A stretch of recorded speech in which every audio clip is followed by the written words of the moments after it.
es mi hogar, soy peregrino aquí, en la ciudad de luz tendré... El tema de hoy, falsos profetas, falsas enseñanzas. El tema económico según la Biblia. ¿Las riquezas serán bendición de Dios? Si el tener riquezas fuese una bendición de Dios, entonces los más benditos de Dios serían los más ricos de la tierra, que conforme a la revista Forbes del 2011, el primero de los millonarios es Carlos Slim, con 74.000 millones de dólares, seguido por Bill Gates, que tiene 56.000 millones de dólares. En tercer lugar, Warren Buffett, que tiene 50.000 millones. Y luego, Bernard Arnold, que tiene 41.000 millones. Y en quinto lugar está Larry Ellison, con 39.500 millones, entre otros. ¿Acaso crees que si las riquezas vinieran directamente de la mano de Dios, no se las daría a sus hijos antes que a mundanos? Dios las permite, pero no las da, sino que el ser humano las busca. Y como siempre dije, cada uno obtiene lo que lucha. Así que si el pueblo de Dios, o si en el pueblo de Dios vemos a unos que se dicen ser pastores, que eran pobres y al tiempo se hicieron ricos, es porque por eso lucharon, sí, por las riquezas. Y así podemos crear una inmensa lista de hombres perversos y anticristianos que se oponen a la obra y el conocimiento de Dios. Por lo tanto, definir que el poseer dinero o riquezas es una bendición de Dios es un absurdo, pues a la vista y con pruebas esto no es así. Dios ha creado dos pactos diferentes en dos épocas diferentes y a dos pueblos diferentes. El pacto con Israel, un pueblo terrenal. Dios estableció con ellos un pacto terrenal, es decir, si me obedeces te doy cosas terrenales. Según Génesis capítulo 12, versículo 7. A tu descendencia daré esta tierra, según Deuteronomio 28, del 1 al 14. Si oyeres mi voz y guardares mi palabra, vendrán sobre ti todas estas bendiciones: tierra, ganado, casas, bienes, autoridad sobre tus enemigos. Esto fue lo que Dios prometió en el pasado a una nación, la de Israel. Transición del viejo pacto al nuevo pacto. Cuando nació la iglesia, empezó a morir el antiguo pacto. Según Hechos 2:45, dice que vendían sus propiedades y sus bienes y los repartían a todos según la necesidad de cada uno. El segundo pacto con la iglesia, un pueblo celestial. Dios estableció con nosotros un pacto celestial y no material. No vivimos para este mundo, empezando aquí a morir y desprendiéndose de todo lo material para la obtención de lo celestial. Amigos y hermanos, según Mateo 19:23, dice Jesucristo: difícilmente entrará un rico en el reino de los cielos. Mateo 6 también dice en el versículo 19: no hagáis tesoros en la tierra. Y el 6:20 de Mateo: haceos tesoros en el cielo. Según Apocalipsis 2, versículo 10, sé fiel hasta la muerte y yo te daré la corona de la vida. Y Lucas 16:13, no podéis servir a Dios y a las riquezas.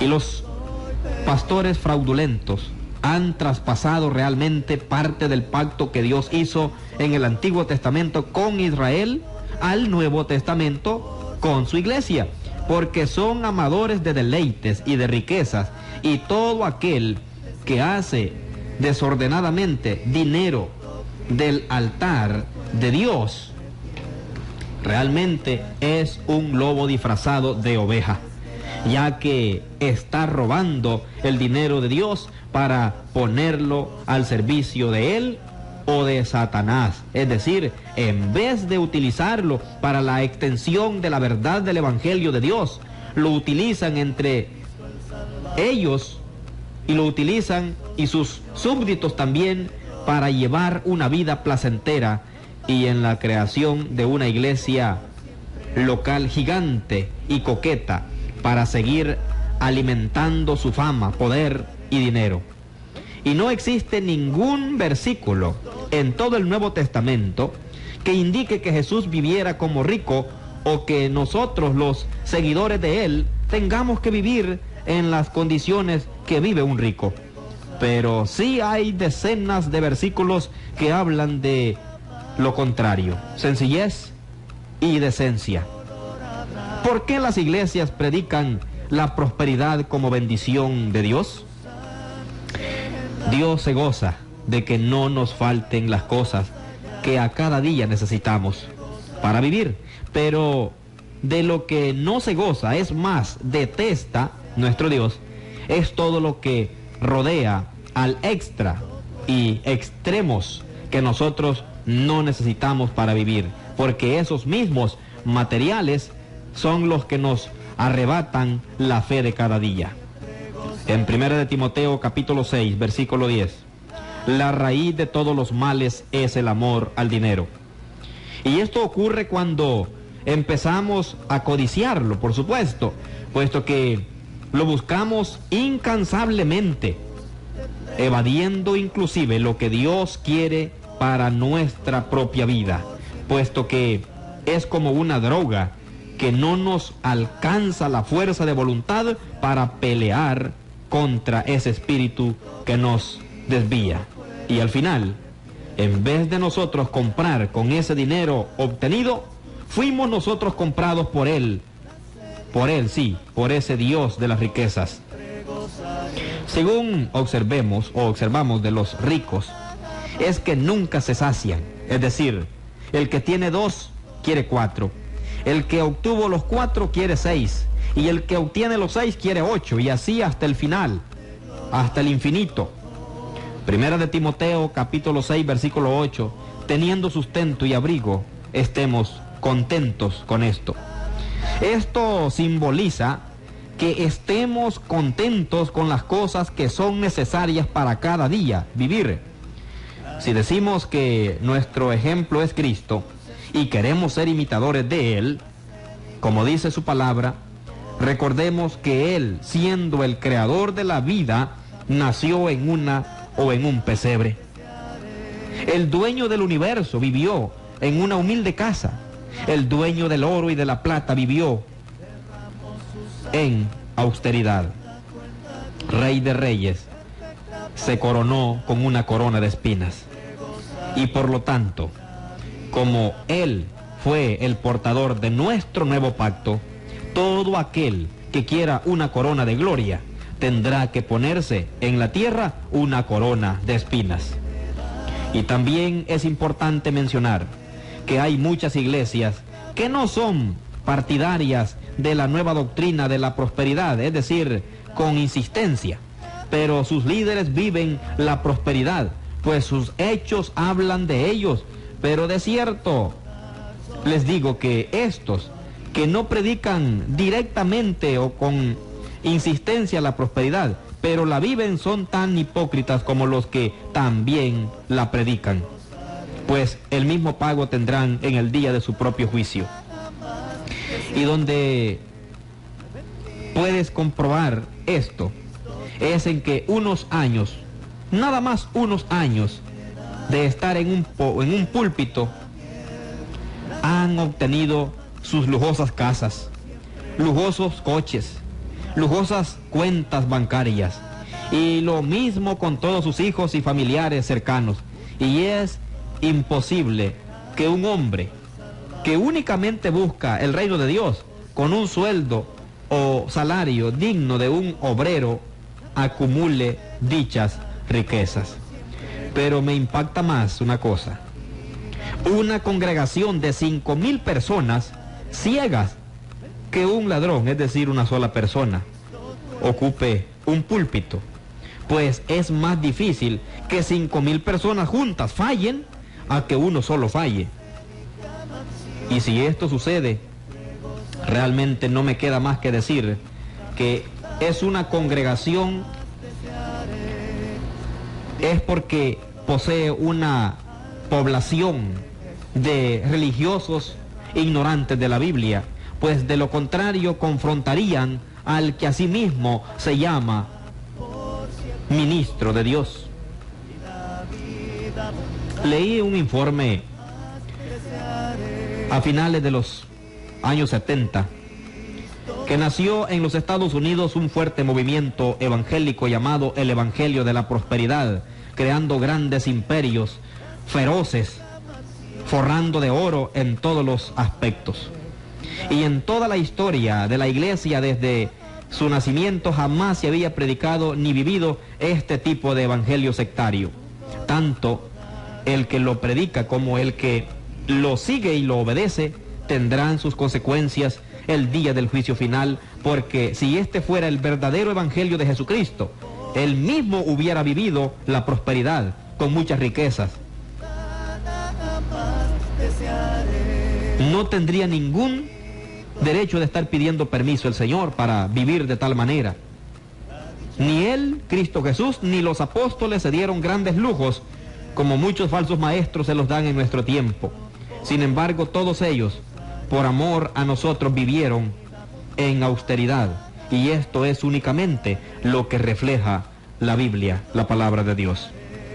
Aquellos líderes que alcanzaron dinero o alcanzan y están alcanzando y alcanzarán en el futuro dinero excesivo a través de un púlpito, no es ni más ni menos que la ausencia del temor de Dios en la vida de estos. Y esto lo puedes verificar en su estilo de vida. Mateo 4, versículo 9 dice: todo esto te daré si postrado me adorares. Estas palabras las dijo el Satanás, el diablo. Estas personas realmente adoran al diablo y éste ofrece lo material a cambio. Lo más triste de esto es que muchos están siendo engañados y siendo víctimas de este tremendo error religioso en nuestro mundo. Todo esto te daré si postrado me adorares. El dinero siempre debe ser tu esclavo y nunca tu patrón. Lo más triste de estos líderes que están haciendo riquezas de un púlpito no son ellos, sino su cómplice. Cuando me refiero a que lo más triste no son ellos realmente, sino su cómplice, me refiero al cómplice del silencio. Sí, un silencio, que son la congregación que lo permite y son partidarios de estos robos en las que se dicen ser casas de Dios. No lo hagan, no lo permitan, amigos, estimados hermanos y amigos oyentes, ni colabore con ellos propagando la desgracia y calamidad espiritual. No hay parte con Dios en este asunto. Según Romanos capítulo 16, 17 y 18 nos dice la Biblia: mas os ruego, hermanos, que os fijéis en los que causan divisiones y tropiezos en contra de la doctrina que vosotros habéis aprendido, y que os apartéis de ellos, porque tales personas no sirven a nuestro Señor Jesucristo, sino que a sus propios vientres, y con suaves palabras y lisonjas engañan los corazones de los ingenuos. Sí, mi amado oyente, como ya dije, falsos profetas, falsas enseñanzas. La crisis más peligrosa que enfrenta la Iglesia de Cristo hoy en nuestro tiempo, es la de la penetración en la misma de ideologías, sí, creencias, costumbres y doctrinas falsas. Una crisis, según el diccionario, es una condición de inestabilidad, al punto que los elementos hostiles son más agudos. Esta condición de inestabilidad, tanto espiritual como emocional, jamás ha sido más evidente en la mayoría de los cristianos que en estos últimos tiempos. Hoy creen una cosa, mañana otra. Van de creencia en creencia. de ideología en ideología, de costumbre en costumbre, de doctrina en doctrina, y por supuesto de iglesia en iglesia. Y lo peor, lo trágico, la gran mayoría, cansada de tocar puertas, termina en la mayor de las indiferencias espirituales. El apóstol Pedro, después de ver muchas cosas que ocurrían en las iglesias del primer siglo, que no eran muchas como las que tenemos ahora, inspirado por el Espíritu Santo, dice en 2 de Pedro capítulo 2, 1 al 3: pero hubo también falsos profetas entre el pueblo, como habrá entre vosotros falsos maestros, que introducirán encubiertamente herejías destructoras, y negarán al Señor que los rescató, atrayendo sobre sí mismos destrucción repentina. Y muchos seguirán sus disoluciones, por causa de los cuales el camino de la verdad será blasfemado. Y por avaricia harán mercadería de vosotros, con palabras fingidas. Sobre los tales ya de largo tiempo la condenación no se tarda, y su perdición no se duerme. Segunda de Pedro 2, 1 al 3. Llama poderosamente la atención la expresión en este texto: introducirán encubiertamente herejías destructoras. Y es que las tácticas o estrategias del enemigo de nuestro Dios están basadas precisamente en acciones o sutilezas encubiertas por parte de los falsos profetas y falsos apóstoles, falsos por dentro, disfrazados por fuera, los cuales pasan inadvertidas para la mayoría de los cristianos de hoy, de nuestro tiempo. Por ejemplo, una mayoría de predicadores televisivos, en los primeros 20 minutos de su enseñanza, todo lo hacen de acuerdo a la Biblia, más o menos. Sin embargo, los últimos 5 o 10 minutos es herejía pura, que casi nadie la percibe. He ahí la sutileza o astucia. Y es que en el día de hoy, un predicador hábil puede hacer que cualquier argumento suene veraz y hasta muy bíblico. Un especialista en estos asuntos dijo: para que una mentira pueda ser creída, debe contener algunos elementos de veracidad, no carecer de lógica, apelar a alguna vanidad o deseo de la persona que la escucha, y contada con mucha frecuencia.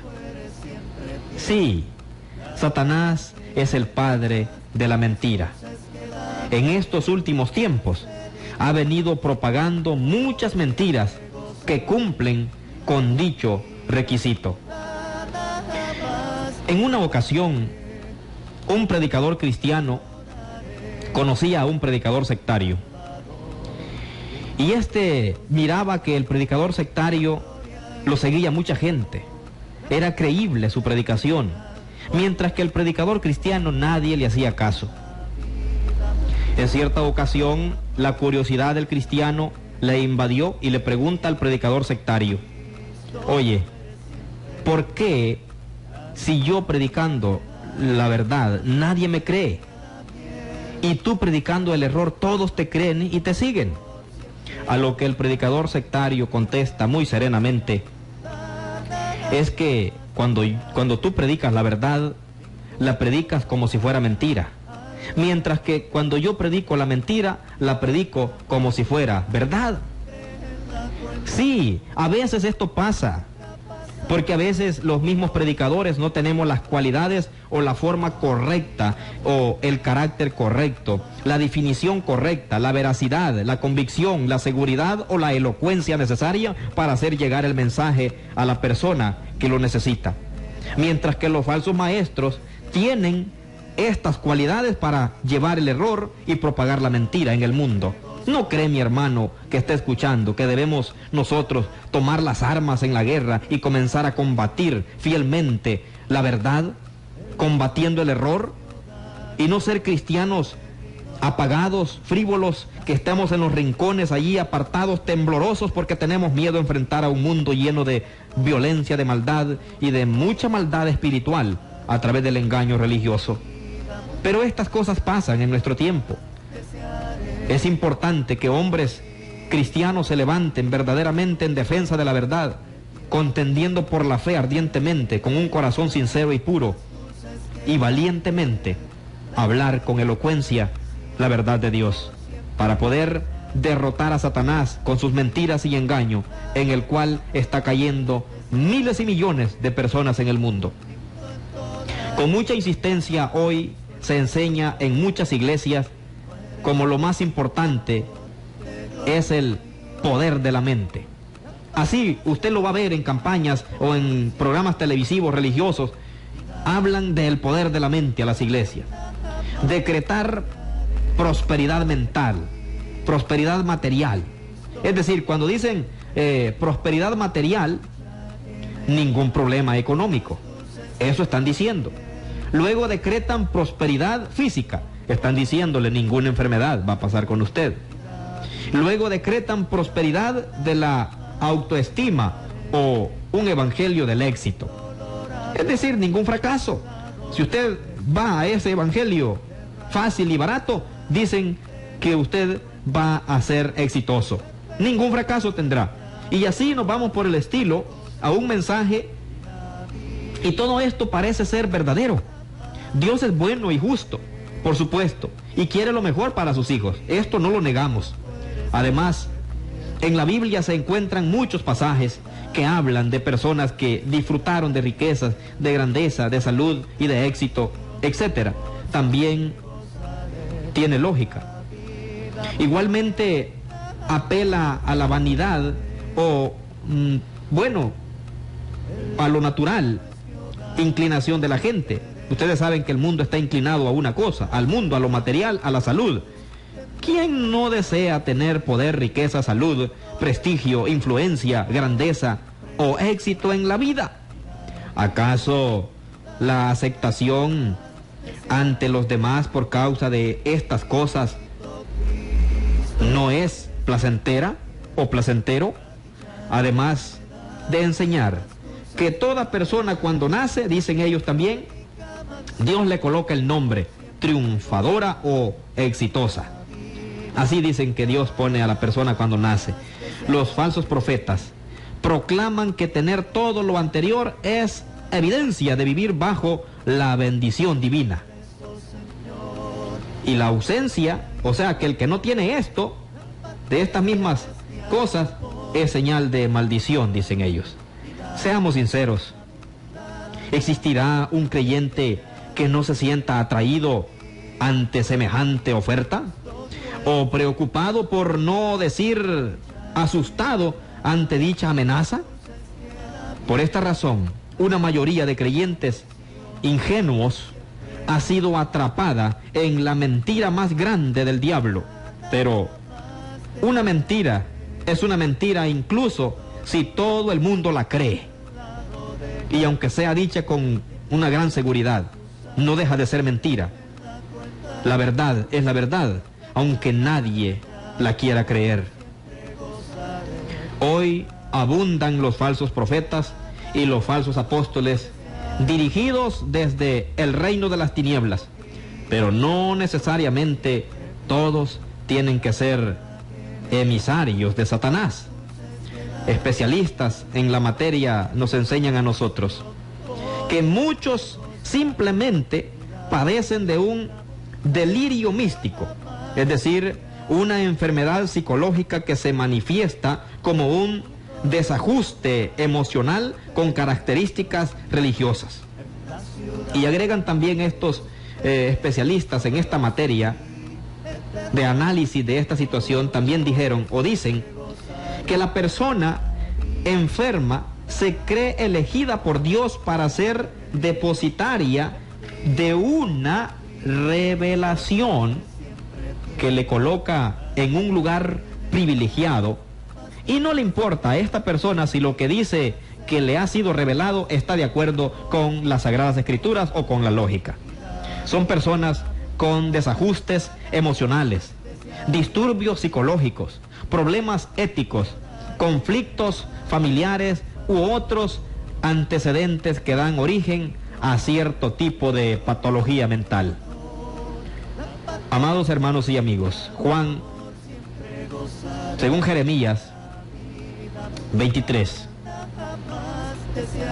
en el capítulo 23, 9 al 40, se encuentra los falsos profetas que se arrogaron, es decir, se hicieron arrogantes por su propia cuenta. El título de profetas sin haber sido llamados ni enviados por Dios. Ellos lo adoptaron. Se llamaron profetas sin que Dios les enviara a profetizar. Dice el versículo 21 de este capítulo 23 de Jeremías: no envié yo a aquellos profetas, pero ellos corrían. Yo no les hablé, mas ellos profetizaban. Nuestro Señor también dijo: porque se levantarán falsos cristos y falsos profetas, y harán grandes señales y prodigios, de tal manera que engañarán, si fuere posible, aún a los escogidos. Esto está en Mateo 24, 24. Por tanto, estamos comenzando a experimentar experimentar esta cuestión, el mayor de los engaños religiosos que tenemos en nuestro tiempo, que el mundo jamás haya visto. Falsos profetas, falsos mesías y falsos milagros. Todo esto son los tiempos marcados como inmediatamente anteriores al arrebatamiento de la iglesia. Según las Sagradas Escrituras, la Biblia, todas estas cosas están pasando en los últimos tiempos, antes de la venida de Cristo y del arrebatamiento del pueblo de Dios. Y no es lo que, caracterizado por un espectacular avivamiento espiritual, como enseñan precisamente los superhombres y mujeres de la nueva unción. Sí, así son llamados ahora los falsos profetas y falsos apóstoles de hoy, de nuestro tiempo. Sí, mujeres de la nueva unción.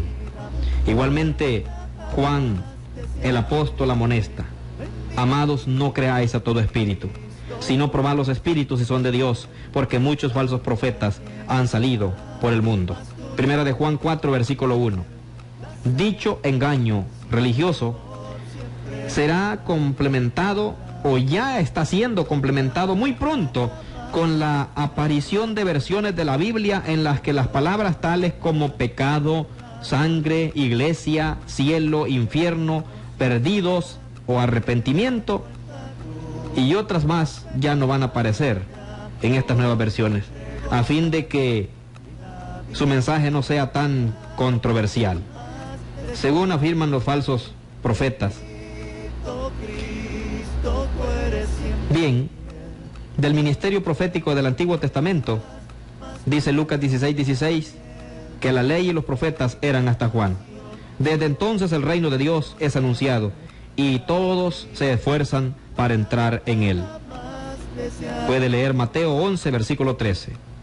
Dicho ministerio culminó con Juan el Bautista, el último profeta del antiguo pacto. Pero bien, amigos, nosotros, antes de despedirnos de este programa radial, queremos invitarlos para que puedan convertirse al Señor y llegar a conocer el cristianismo de la Biblia, la iglesia de la cual habla la Biblia en el Nuevo Testamento, tratando la manera de adorar a Dios de una manera conforme a lo escrito, no saliéndonos del patrón divino. Le invitamos para que usted se convierta al Señor, arrepintiéndose de sus pecados, viniendo al Señor, bautizándose para el perdón y poder perseverar así en el glorioso camino que nos lleva a la vida eterna, alejados de todas aquellas cosas engañosas que el mundo ofrece y acatando únicamente el consejo de Dios en su palabra. Esperamos poder ayudar y seguir adelante estudiando la palabra de Dios con ustedes y compartiendo este mensaje maravilloso de vida que nos ayuda y nos alerta y nos despierta el sentido espiritual para tener mucho cuidado con los falsos profetas y las falsas doctrinas. Que Dios les bendiga.